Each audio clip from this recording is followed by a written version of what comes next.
Only a point clear of Manchester United, who after that win today have moved up into fifth. Chelsea's 2-0 win at home to Brentford has taken them up into sixth, and they find themselves just the 2 points off the top four at the moment.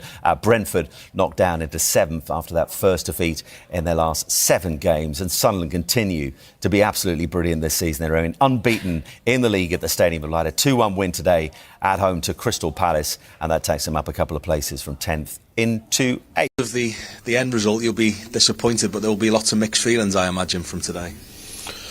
No, my main feeling is disappointment, because in football it's always about the result, and it's not for the first time after a game that players, fans are disappointed.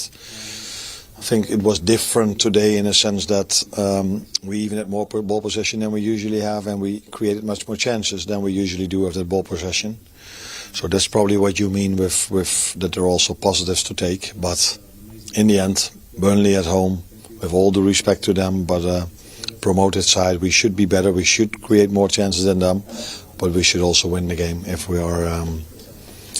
are Liverpool. It seemed so much more balanced, and there was a point in the game where the crowd was singing about the Liverpool way. Such was the appreciation of how you'd gone at it. It felt a bit different today, the performance here.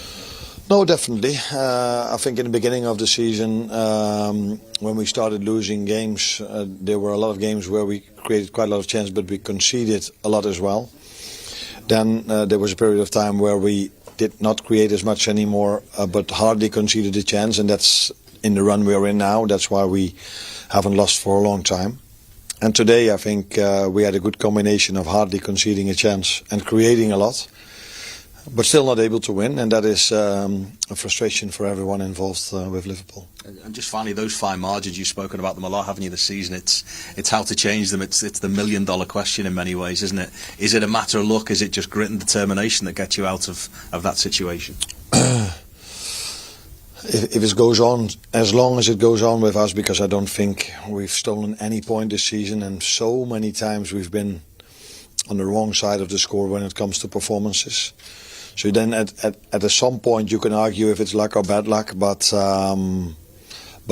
again, players try to do everything till the end. We try to make offensive substitutions as well, and that's the way you try to force your luck.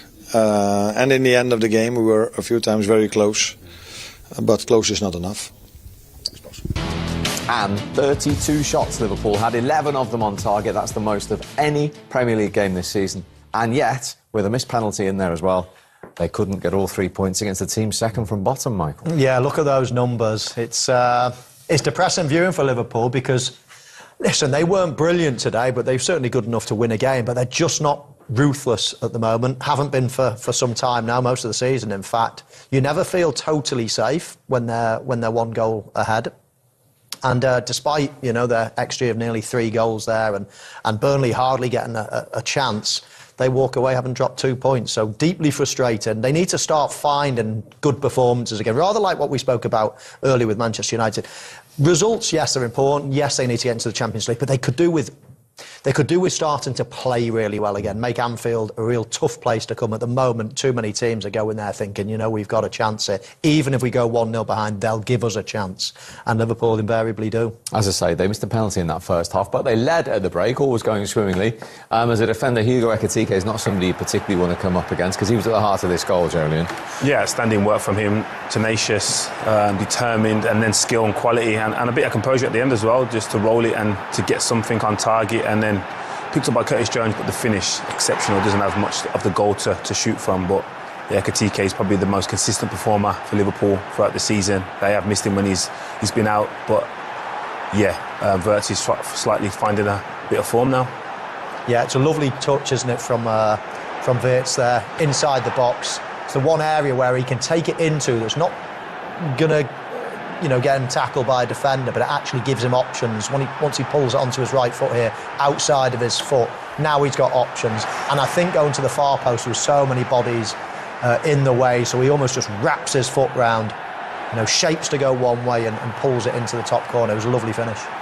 And that was their half-time lead, but for a team like Burnley, who've got 3 points in the previous 36, as Michael says, Peter, these sides are having belief now at Anfield that they can go and get something, and they did. They had the opportunity to go in at half-time only 1-0 down. They came out really firing in all cylinders.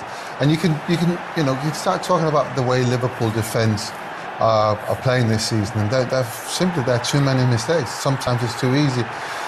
We discussed a little bit about Alisson and this one here from the shot from Marcus Edwards. Should he have saved that? I think it's a fantastic finish. It's powerful. It's perfectly exactly where it's supposed to be. Maybe if he stuck his foot out, would have saved that. But I mean, at the end of the day, they deserve that. I don't think the goalkeeper can say that. And at some point during that second half, I actually thought that Burnley was going to win this game because they kind of looked more likely scoring on counter-attacks. They looked really comfortable defending. And I mean, the stats are saying something else, 31 goals and shot on target. But they looked comfortable. Liverpool kind of didn't look like scoring again. I mean, it's funny because we've been talking about since the start of the season, they have to sort of become Liverpool players and perform like Liverpool players. And the two players that were always singled out was Wirtz and Ekitike. Ekitike started well, still playing well. Wirtz playing really well now.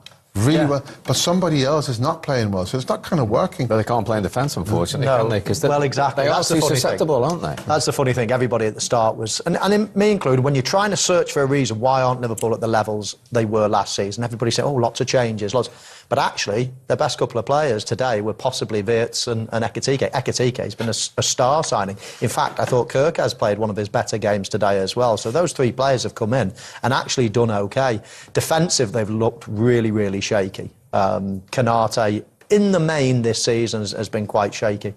And they need to get back to the levels of last season. And that's a good thing about Liverpool. You know that these players, when on form, you know, they ran away with the league last season, absolutely waltzed it. So they are capable, they just got to rediscover it, which is probably easier than questioning whether they're good enough. These players are good enough, they just need to rediscover their form. Just on the Burnley chances, actually the biggest chance in the game was Konate, nearly put in pass. Alisson, and that is one of the things that's been going on for quite a while. It's something they absolutely need to sort out because they're giving too many goals away. And if you're not scoring, we're still 1-0 up at Anfield. You know, keeping a clean sheet is giving you the 3 points. So they need to sort that out. And they kind of look, I don't know what's going on there. Everything looks out of sync between Konate and Van Dijk. I don't know what it is. You're the expert. But you're enjoying it. No, I'm not. I'm not enjoying it. I'm not like he's that. the expert defender. I'm enjoying what happened earlier on today. Very much so, you know. Yeah, no disrespect, but the Liverpool fans have probably had enough from a Manchester United legend on there. What about Liverpool's harder defence, very quickly? What's the issue here? Just inconsistencies, yeah. Looking at that goal there, I think Konate could move across, make it more difficult to get a shot off initially. But, yeah, there's just no... they're not having much luck. It looks like low on confidence, and we speak from that point of view in regards to when you are low on confidence, you are a bit more tentative in your positioning, you don't feel as quick, as strong, so you want to be safe in your positioning. So, yeah, he's probably trying to resist going a little bit wider to expose himself. And Van Dijk's the same, it's not just Konate, they're playing as a partnership and they don't seem to be in sync as much. They always seem to be isolated, and as a defensive partnership, you can't be like that. Oh, very good afternoon to you. Just how critical might that point prove come May and the end of May in terms of your survival hopes? No, of course. Obviously, to come to Anfield, a place like this, is always going to be difficult. But I think we can quite say that we rode our luck a little bit today. But the lads dug in and got a point that, you know, is well deserved at the end of the day. Walks, it's Dawes. I hope you're well, mate. All right, mate. What did Scott Parker say to you at half time? I watched the game and I saw the first half. You were backs against the wall. Second half, you came out and you had a right go and you got your rewards with the goal from Marcus Edwards. Yeah, listen. Obviously, you know, Scotty. You know, the gaffer is very forward thinking. I think when you come to a place like this, you have to enjoy the experience. You have to enjoy the experience of playing at Anfield, and you give them a little bit of respect, but you don't roll the red carpet out for them. And I think in the first half we gave them a little bit too much, where they was picking up in areas where we didn't really like it. And then the second half we've come and played, I think, some good football in some areas. Walks, it's Tim. I think that'll give you huge belief today, won't it, going forward? You would have wished your whole team would have done you a favour beating West Ham, but unfortunately they couldn't today. Yeah, I've walked in and seen that West Ham have just scored a late winner. which is obviously a little bit disappointing for us. But it's not around other people. It's down to us. It's down to us, and it's up to the group of men that are in that change room to go and do something special this season. Obviously, that's gave us a step in the right direction to where we want to finish in the end of the season. But we just have to keep going one game at a time, and let's see where we end up at the end of the season. Hi, Carl, Paul Merson. Just want to say, how do you know, as a group, do you feel disappointed with the amount of points you got? Because bar probably the Brighton game away, you're always in matches. Do you know what I mean? You never get blown away. It's always by the odd goal. Do you know what I mean? Yeah, that's I think what we've said in the last couple of games. That's a disappointing thing, that each and every game we've been there and thereabouts. Obviously, you need to take in this league, you need to take your chances. When we get the chances, we need to take them and put them in the back of the net.